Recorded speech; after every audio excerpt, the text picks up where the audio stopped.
क्या कभी सोचा है कि मान लीजिए किसी चैरिटेबल अस्पताल में आपको कोई मुफ्त मेडिकल चेकअप मिला या शायद किसी वकील ने यूं ही कोई कानूनी सलाह दे दी, तो क्या उस पर भी वही उपभोक्ता सुरक्षा लागू होती है जो पैसे देकर ली गई सेवा पर होती है? ये सवाल है तो सीधा सा, लेकिन इसका जवाब काफी पेचीदा है। हाँ, क्योंकि जैसे ही सेवा निःशुल्क या फ्री हो जाती है तो ये जो उपभोक्ता कानून है, कंज्यूमर प्रोटेक्शन एक्ट, उनके तहत मदद पाने की जो स्थितियां हैं वो एकदम बदल सी जाती हैं। बिल्कुल, आमतौर पर तो यही नियम है कि जो सेवाएं पूरी तरह से मुफ्त हैं, मतलब सबके लिए मुफ्त, उन्हें उपभोक्ता संरक्षण अधिनियम के दायरे से बाहर रखा जाता है। लेकिन यहीं पर बात अटकती है जी। कानून की नजर में ये मुफ्त का असली मतलब क्या है? क्या सिर्फ 5-10 रुपए की पर्ची कटवा ली तो सेवा पैसों वाली हो गई? सही सवाल है। और तब क्या होता है जब कोई अस्पताल कुछ लोगों से तो पैसे लेता है लेकिन दूसरों को, शायद जरूरतमंदों को, मुफ्त इलाज देता है?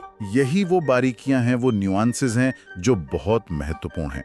और देखिए, भारत के सर्वोच्च न्यायालय ने हाल ही में एक मामले में इन्हीं सवालों पर फिर से गौर किया है।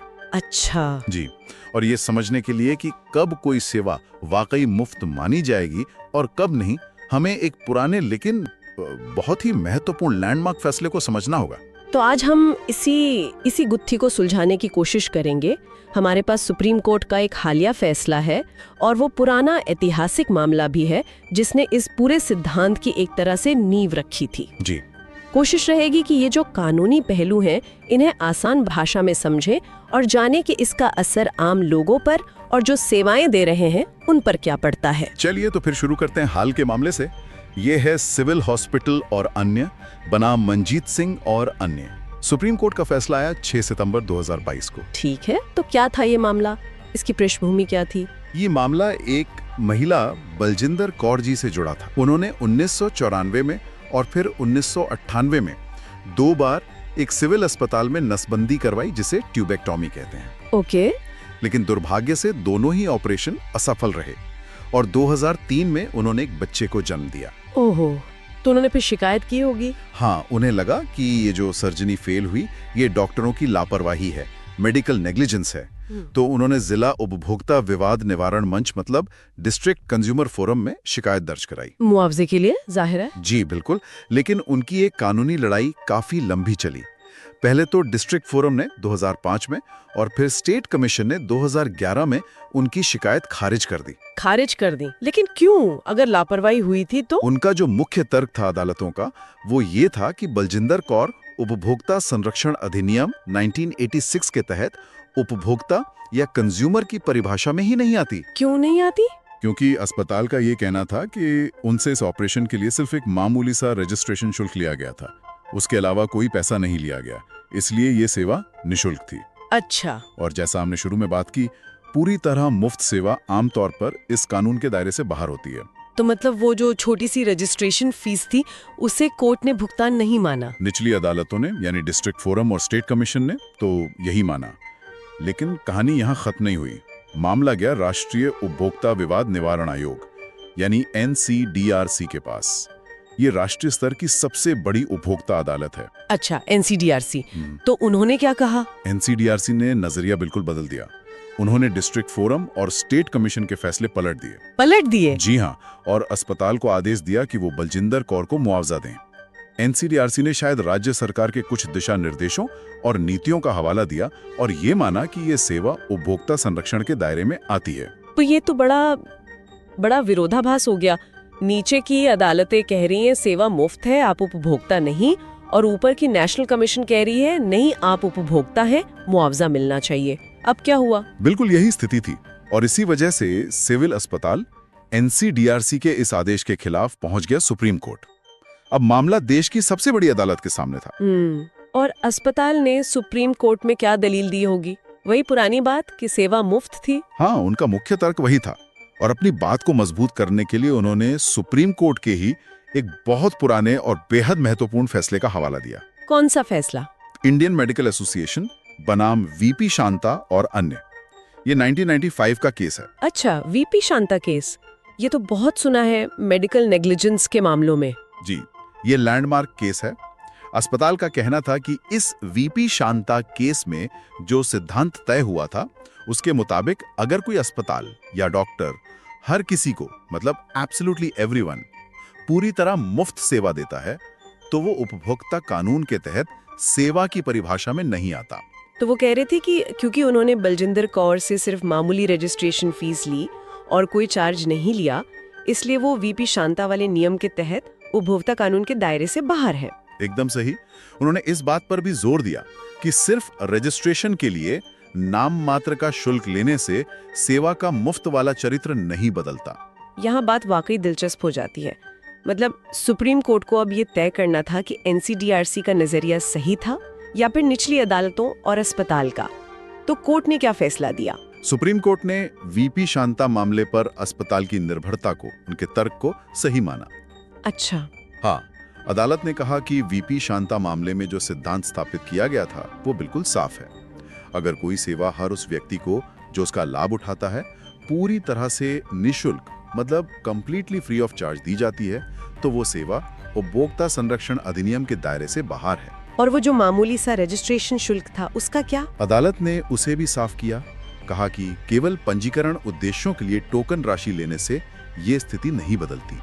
सेवा तब भी मुफ्त ही मानी जाएगी, बशर्ते वो बाकी सभी के लिए भी मुफ्त हो। तो इसका सीधा मतलब ये हुआ कि सुप्रीम कोर्ट ने माना कि बलजिंदर कौर उपभोक्ता नहीं थी। जी हाँ, अदालत इसी नतीजे पर पहुंची कि एनसीडीआरसी ने मुआवजा देने का जो आदेश दिया था उसमें कानूनी रूप से त्रुटि हुई थी, क्योंकि ये सेवा मुफ्त होने के कारण मामला उपभोक्ता अधिनियम के दायरे में ही आता ही नहीं था। इसलिए सर्वोच्च न्यायालय ने अस्पताल की अपील स्वीकार कर ली और एनसीडीआरसी का जो आदेश था उसे रद्द कर दिया। ये तो बलजिंदर कौर के लिए काफी निराशाजनक रहा होगा इतनी लंबी लड़ाई के बाद। हाँ बिल्कुल, लेकिन अदालत ने एक मानवीय पहलू भी जोड़ा। उन्होंने अपने फैसले में ये भी कहा कि अगर एनसीडीआरसी के आदेश के तहत अस्पताल ने पहले ही कोई मुआवजे की रकम बलजिंदर कौर को दे दी है तो राज्य सरकार को उसे वसूल नहीं करना चाहिए। अच्छा, ये एक तरह की राहत दी उन्होंने। जी, एक मानवीय आधार पर। तो अगर हम इस पूरे मामले का निचोड़ देखें तो सिविल हॉस्पिटल केस हमें वापस उसी वीपी शांता मामले पर ले आया है। ऐसा लग रहा है कि ये 1995 वाला फैसला ही असली कुंजी है ना, ये समझने के लिए कि मुफ्त सेवा का कानूनी मतलब क्या है। आप बिल्कुल सही कह रही हैं। वीपी शांता मामला ही वो आधारशिला है, वो बेडरॉक है जिस पर मुफ्त सेवाओं से जुड़े उपभोक्ता कानून की ये पूरी समझ टिकी हुई है। इसे समझना बहुत जरूरी है। तो फिर बताइए, इस वीपी शांता सिद्धांत में ऐसा क्या खास है? इसने ये जो सेवा की परिभाषा है उसे कैसे स्पष्ट किया, खासकर मुफ्त सेवाओं के संदर्भ में? हाँ देखिए, यहाँ दिलचस्प बात यह है कि उपभोक्ता संरक्षण अधिनियम 1986, अब तो खैर 2019 का नया अधिनियम आ गया है, लेकिन सिद्धांत लगभग वही है कि धारा 210 सेवा यानी सर्विस को परिभाषित करती है। ये परिभाषा वैसे तो बहुत व्यापक है, इसमें लगभग हर तरह की सेवा आ जाती है। लेकिन इसमें एक महत्वपूर्ण अपवाद है, एक एक्सक्लूजन है। ये कहती है कि ये परिभाषा निःशुल्क प्रदान की जाने वाली किसी भी सेवा यानी any service rendered free of charge पर लागू नहीं होती। अच्छा। वीपी शांता मामले ने इसी निःशुल्क वाले अपवाद की गहराई से व्याख्या की, खासकर डॉक्टरों और अस्पतालों द्वारा दी जाने वाली सेवाओं के संदर्भ में। अदालत ने इसमें 3 मुख्य स्थितियां या कह लीजिए श्रेणियां पहचानी।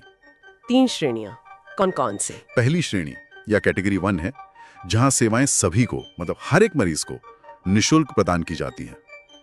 उदाहरण के लिए सोचिए, एक पूरी तरह से चैरिटेबल अस्पताल है जहां किसी से भी इलाज का कोई पैसा नहीं लिया जाता। ठीक है। ऐसे मामलों में वो अस्पताल और उसके डॉक्टर इस अधिनियम के तहत सेवा प्रदान करने वाले नहीं माने जाएंगे और मरीज उपभोक्ता नहीं होंगे। और जैसा हमने सिविल हॉस्पिटल केस में देखा, सिर्फ रजिस्ट्रेशन के लिए कोई मामूली टोकन राशि लेने से ये स्थिति नहीं बदलती। ये है असली मुफ्त सेवा वाला अपवाद। समझ गए। यानी अगर 100% सबके लिए मुफ्त है तो कंज्यूमर एक्ट लागू नहीं होगा। ठीक है। दूसरी श्रेणी कैटेगरी 2 सीधी है, जहां सेवाएं लेने वाले सभी लोगों को शुल्क देना पड़ता है, जैसे कोई भी आम प्राइवेट अस्पताल जहां हर मरीज को इलाज के लिए भुगतान करना होता है। ऐसी सेवाएं तो साफ तौर पर अधिनियम की धारा 2(1)(o) के दायरे में आएंगी और मरीज उपभोक्ता माने जाएंगे। इसमें कोई शक या सवाल नहीं है। ये भी स्पष्ट है, अगर पैसे लिए तो जवाबदेही भी होगी। अब ये तीसरी श्रेणी क्या है? मुझे लग रहा है यहीं पर मामला थोड़ा पेचीदा होता होगा। इसमें क्या होता है कि अस्पताल या डॉक्टर कुछ मरीजों से तो पूरा या आंशिक शुल्क लेते हैं, लेकिन कुछ अन्य मरीजों को, जैसे शायद गरीब हैं या किसी विशेष योजना के तहत आते हैं, वही सेवाएं मुफ्त या बहुत कम शुल्क पर देते हैं। हाँ, कई बड़े अस्पताल या ट्रस्ट वाले अस्पताल ऐसा करते हैं, है ना? एक जनरल वार्ड होता है, एक प्राइवेट वार्ड होता है। जी बिल्कुल। तो सवाल ये उठता है कि इस हाइब्रिड मॉडल का क्या होगा? क्या जो मरीज मुफ्त इलाज पा रहे हैं वो उपभोक्ता माने जाएंगे? हाँ, यही मुख्य सवाल है। यहीं पर वीपी शांता का फैसला बहुत महत्वपूर्ण हो जाता है। अदालत ने कहा कि इस तरह के हाइब्रिड मॉडल में जहां अस्पताल पैसे देने वाले मरीजों से भी अच्छी खासी आय अर्जित कर रहा है और हो सकता है उसी आय से मुफ्त या रियायती सेवाओं का खर्च भी उठाया जा रहा हो, मतलब एक तरह की क्रॉस सब्सिडी हो रही हो। अच्छा, तो ऐसी स्थिति में उस अस्पताल द्वारा दी जाने वाली सभी सेवाएं, चाहे वो पैसे लेकर दी जा रही हों या मुफ्त में, वो सब की सब उपभोक्ता संरक्षण अधिनियम के दायरे में आएंगी। अरे वाह, ये तो बहुत ही चौंकाने वाली बात है एक तरह से। तो इसका मतलब ये हुआ कि अगर एक अस्पताल अमीर मरीजों से पैसे लेकर गरीबों का मुफ्त इलाज कर रहा है, तो वो गरीब मरीज भी जिन्हें मुफ्त इलाज मिला है वो भी उपभोक्ता माने जाएंगे। जी हाँ, बिल्कुल। वो भी लापरवाही होने पर उपभोक्ता फोरम में शिकायत कर सकते हैं। कमाल है। सिद्धांत ये है कि क्योंकि अस्पताल एक ऐसी संस्था है जो व्यावसायिक गतिविधि भी कर रही है, पैसे देने वाले ग्राहकों से आय अर्जित कर रही है, इसलिए उसकी सारी गतिविधियां, सारी सेवाएं, चाहे वे किसी व्यक्ति विशेष को मुफ्ती क्यों ना दी जा रही हों, वो अधिनियम के दायरे में आ जाती हैं। वो मुफ्त सेवा एक तरह से पैसे देने वाले मरीजों द्वारा फाइनेंस या सब्सिडी की जा रही है। ये तो बहुत बड़ा फर्क है। तो मुफ्त का मतलब हमेशा ये नहीं होता कि आप उपभोक्ता कानून से बाहर हो गए। ये इस पर निर्भर करता है कि क्या वो सेवा वाकई सबके लिए मुफ्त है या सिर्फ कुछ लोगों के लिए, और क्या उस सेवा को चलाने के लिए कहीं और से, पैसे देने वाले ग्राहकों से पैसा आ रहा है। आपने एकदम सही पकड़ा। यही मूल बात है। ये दिखाता है कि कानून कैसे पूरी तरह से धर्मार्थ प्रयासों, जहां सब कुछ सबके लिए मुफ्त है, और दूसरी तरफ व्यावसायिक या लेन देन वाले संबंधों, जहां सेवा के बदले कोई कीमत, कोई प्रतिफल या कंसिडरेशन लिया जाता है, के बीच एक स्पष्ट अंतर करता है। और ये जो उपभोक्ता संरक्षण अधिनियम है, इसका मुख्य उद्देश्य ही इन लेन देन वाले ट्रांजैक्शनल रिलेशनशिप्स में उपभोक्ता के हितों की रक्षा करना है। तो अगर हम इसे अब प्रैक्टिकल नजरिए से देखें, इसका आम लोगों के लिए और दूसरी तरफ अस्पतालों या डॉक्टरों के लिए व्यावहारिक क्या निकलता है? देखिए, जो लोग सेवाएं ले रहे हैं उनके लिए इसका सीधा मतलब ये है कि उन्हें ये समझने की जरूरत है कि वो इलाज कहाँ करा रहे हैं। अगर वो किसी ऐसे अस्पताल या क्लिनिक में जा रहे हैं जो वाकई और सबके लिए यूनिवर्सली मुफ्त है, भले ही 10-20 रुपए का पर्चा बनता हो, तो अगर सेवा में कोई कमी रह जाती है, कोई लापरवाही हो जाती है, तो शायद वो उपभोक्ता संरक्षण अधिनियम के तहत शिकायत ना कर पाएं। उन्हें हो सकता है सिविल कोर्ट जैसे दूसरे कानूनी रास्ते अपनाने पड़े, जो अक्सर ज्यादा जटिल, समय लेने वाले और महंगे होते हैं। जैसा कि सिविल हॉस्पिटल वाले मामले में बलजिंदर कौर के साथ हुआ, वो उपभोक्ता मंच में नहीं जा सकी क्योंकि सेवा मुफ्त मानी गई। बिल्कुल। तो लोगों को ये समझना होगा कि इस खास कानून के तहत मुफ्त का मतलब कभी-कभी ये हो सकता है कि उपभोक्ता फोरम में कोई राहत नहीं, और सेवा देने वालों के लिए, जैसे अस्पताल, क्लिनिक, डॉक्टर, उनके लिए इसके क्या मायने हैं? से मुफ्त इलाज करता है तो वो उपभोक्ता शिकायतों के जोखिम से काफी हद तक सुरक्षित हैं। ठीक है। लेकिन दूसरा, अगर वो किसी भी मरीज से उस टोकन रजिस्ट्रेशन शुल्क से ज्यादा कोई भी शुल्क लेते हैं, या फिर वो हाइब्रिड मॉडल चलाते हैं, मतलब कुछ से पैसे लेते हैं, कुछ को मुफ्त देते हैं, और मुफ्त वालों का खर्च पैसे देने वालों से निकलता है, तो फिर उनकी सभी सेवाएं, यहाँ तक कि मुफ्त वाली भी, उपभोक्ता संरक्षण अधिनियम के दायरे में आ जाएंगी। सभी सेवाएं, मुफ्त वाली भी? जी हाँ, सभी। इसका मतलब है कि उन्हें अपने सभी मरीजों के प्रति, चाहे वो पैसे दे रहे हो या मुफ्त इलाज पा रहे हो, उपभोक्ता कानून के तहत जो देखभाल का मानक है, जो स्टैंडर्ड ऑफ केयर है, उसे बनाए रखना होगा। अगर लापरवाही हुई तो वो मुफ्त इलाज पाने वाले मरीज के प्रति भी जवाबदेह ठहराए जा सकते हैं। ये तो उनके बिजनेस मॉडल और रिकॉर्ड रखने के लिए बहुत महत्वपूर्ण बात है। बिल्कुल। उन्हें अपने सेवा शर्तों को, अपने कॉन्ट्रैक्ट्स को बहुत स्पष्ट रूप से बनाना होगा। उन्हें ये साफ करना होगा कि सेवा के बदले क्या प्रतिफल लिया जा रहा है या नहीं लिया जा रहा है। उन्हें बहुत सावधान रहना होगा कि वो अनजाने में सेवा की परिभाषा में ना आ जाए, अगर उनका इरादा वाकई पूरी तरह से मुफ्त सेवा देने का है। और ये साबित करने की जिम्मेदारी किसकी होगी कि सेवा वाकई सबके लिए मुफ्त थी? मरीज को साबित करना होगा या अस्पताल को? ये साबित करने का भार, जिसे बर्डन ऑफ प्रूफ कहते हैं, वो सेवा प्रदाता पर होता है, यानी अस्पताल या डॉक्टर पर। अगर वो उपभोक्ता कानून के मुफ्त सेवा वाले अपवाद का फायदा उठाना चाहते हैं, तो उन्हें ये अदालत में दिखाना होगा कि उनकी सेवा सार्वभौमिक रूप से, मतलब यूनिवर्सली सभी के लिए मुफ्त थी, ना कि सिर्फ उस एक शिकायतकर्ता के लिए। इसे समझने के लिए शायद वो पार्क वाली मिसाल काम आ सकती है ना। जैसे कोई पब्लिक पार्क है, उसमें एंट्री सबके लिए मुफ्त है। अब वहाँ अगर कोई झूले से गिर जाए तो शायद नगर निगम पर कंज्यूमर एक्ट के तहत दावा करना मुश्किल हो।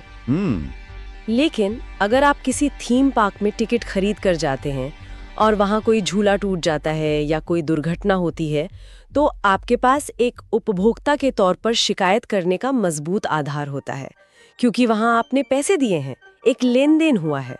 हाँ, ये एक अच्छा उदाहरण है। ये सार्वभौमिक रूप से मुफ्त और भुगतान आधारित सेवा के बीच के अंतर को काफी अच्छे से समझाता है। तो हमने सिविल हॉस्पिटल मामले और वीपी शांता सिद्धांत के जरिए उपभोक्ता संरक्षण में निशुल्क सेवाओं के इस जटिल लेकिन बहुत जरूरी मुद्दे को समझने की कोशिश की। अगर हमें मुख्य बातें एकदम संक्षेप में बतानी हो तो वो क्या होंगी? हाँ बिल्कुल, मेरे हिसाब से 4 मुख्य बातें हैं जो हमें ध्यान में रखनी चाहिए। पहली, निशुल्क एक बहुत सख्त और सीमित अपवाद है।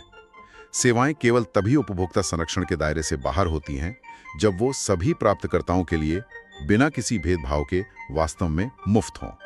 अगर कुछ लोगों से भी शुल्क लिया जाता है, यानी हाइब्रिड मॉडल है, तो मुफ्त सेवा पाने वाले भी उपभोक्ता माने जा सकते हैं। ठीक है।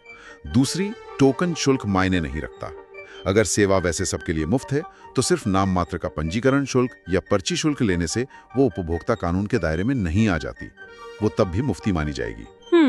तीसरी, हाइब्रिड मॉडल कवर होते हैं, जहां पैसे देने वाले और मुफ्त सेवा पाने वाले दोनों तरह के लोग हों और मुफ्त सेवाओं को पैसे देने वालों से सब्सिडी मिलती हो। वहां आमतौर पर सभी सेवाएं, मुफ्त वाली भी, उपभोक्ता कानून के तहत आती हैं। ओके। और चौथी, सबूत का भार प्रदाता पर है। ये साबित करना सेवा प्रदाता की जिम्मेदारी है कि उनकी सेवा इस अपवाद का लाभ उठाने के लिए वास्तव में सभी के लिए मुफ्त थी। ये बिल्कुल स्पष्ट हो गया, धन्यवाद। लेकिन ये सब सुनकर एक और दिलचस्प सवाल भी दिमाग में आ रहा है। हाँ बताइए। देखिए, आजकल हम फ्रीमियम मॉडल के युग में जी रहे हैं ना जी। खासकर डिजिटल दुनिया में बहुत सारी एप्स हैं, वेबसाइट्स हैं जो हमें मुफ्त सेवाएं देती हैं जी। लेकिन बदले में वो हमारा डेटा इकट्ठा करती हैं या हमें विज्ञापन दिखाती हैं और उससे पैसा कमाती हैं। तकनीकी रूप से देखें तो सेवा हमारे लिए मुफ्त है क्योंकि हम सीधे तौर पर कोई पैसा नहीं दे रहे। सही बात है। तो क्या आपको लगता है कि भविष्य में इस तरह के मॉडल, ये जो डेटा ही कीमत है वाला मॉडल है, ये निःशुल्क सेवा की कानूनी परिभाषा को और ज्यादा पेचीदा बना सकता है? क्या हमारा डेटा देना या विज्ञापन देखना भी एक तरह का भुगतान या प्रतिफल माना जा सकता है? ये वाकई एक बहुत ही सामयिक और विचार करने लायक सवाल है। जैसे जैसे अर्थव्यवस्था बदल रही है, सेवाओं के मॉडल बदल रहे हैं, तो जाहिर है कानूनों को भी उनके साथ कदम मिलाना होगा। ये देखना बहुत दिलचस्प होगा कि अदालतें भविष्य में इन नई परिस्थितियों में निःशुल्क और प्रतिफल यानी कंसिडरेशन की व्याख्या कैसे करती हैं। ये निश्चित रूप से एक ऐसा क्षेत्र है जिस पर आगे सोचने और शायद कानूनी बहस होने की जरूरत है। बिल्कुल।